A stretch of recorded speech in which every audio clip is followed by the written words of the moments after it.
Hi guys, we're in Landinsburg here playing squash chicken. And this is the post office. So, what was the town's name? Oh hell, I can't remember that ghost town we went to. We went right past this sucker. Now I wanted to stop in, but my fellows did not want to, so. This is Perry County's first seat of government.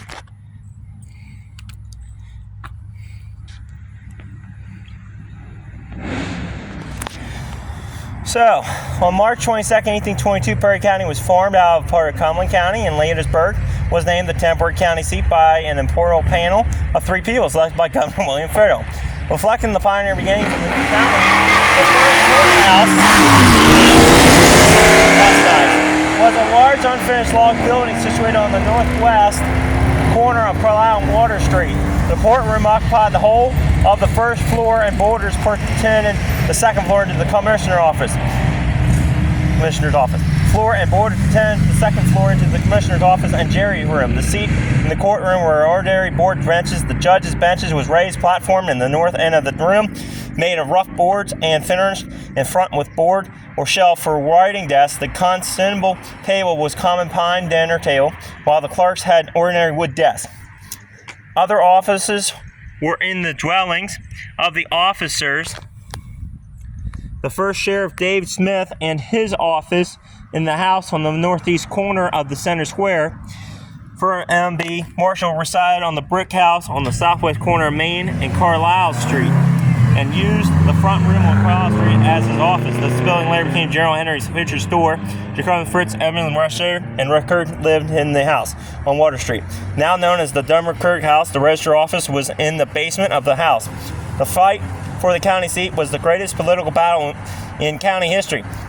3 separate commissions of citizens were unable to agree of a stable location for Landinsburg and burnt Bloomfield, recovering the most consideration. In March 1823, a commission of 4 individuals from outside of the county was named by Governor Joseph Harris and approved by the General Assembly to select the seat in June 1823. Bloomfield was selected as the permanent county seat as 5 acres of land donated by George Burnett.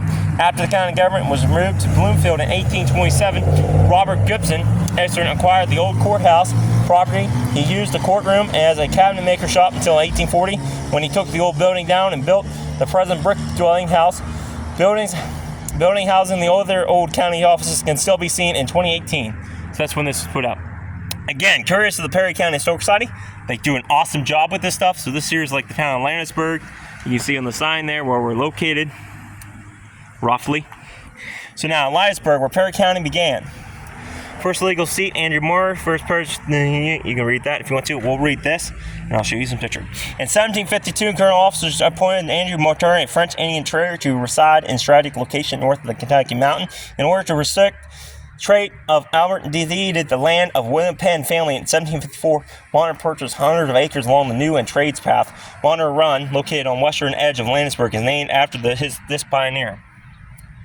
Bonner's land passed through 2 owners until 1787, when Abraham Landis of Carter Township,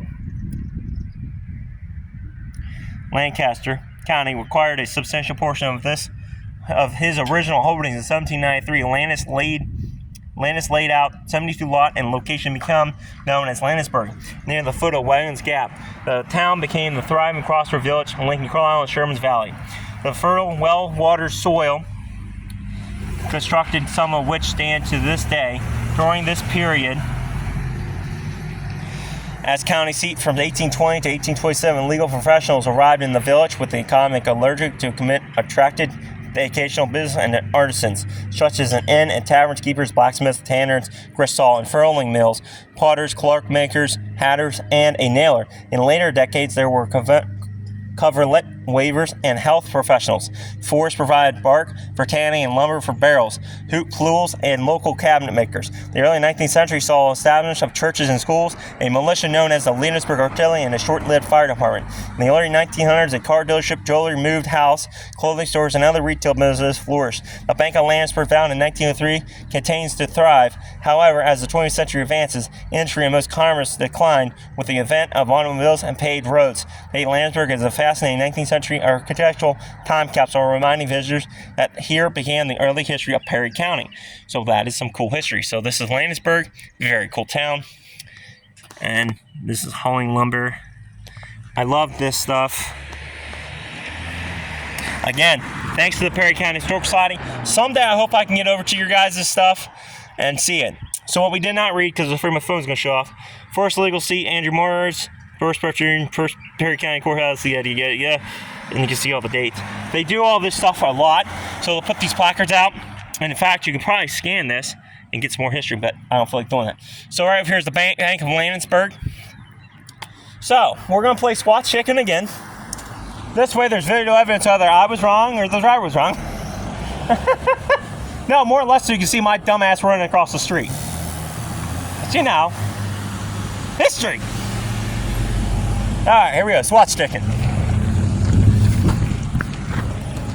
Someday we'll be a sticker if we ever figure out how to sell stuff. Alright, from Landinsburg, Pennsylvania. Stay curious, stay adventurous.